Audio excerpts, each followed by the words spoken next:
அதுக்கு இல்ல ma'am, sir எப்படி லவ்? அதுவா, எங்களது school days love, 10th ஸ்டாண்டர்ட்லேருந்து.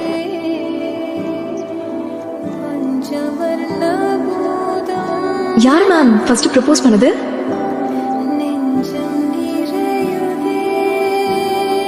Ma'am நீங்க இப்போ லவ் அக்செப்ட் பண்ணீங்க?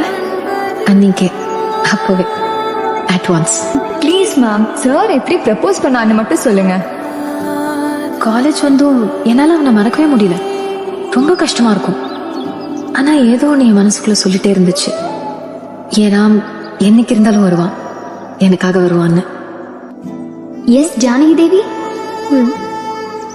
உங்களை பார்க்க கே ராமச்சந்திரன் ஒருத்தவங்க வெயிட் பண்ணிட்டு இருக்காங்க. அதுக்கப்புறம் நடந்ததெல்லாம் என் கனவுலையாவது நடந்துடாதான்னு நான் ஏங்குனது. ஏன் ராம் என்னை தேடி வந்துட்டான்.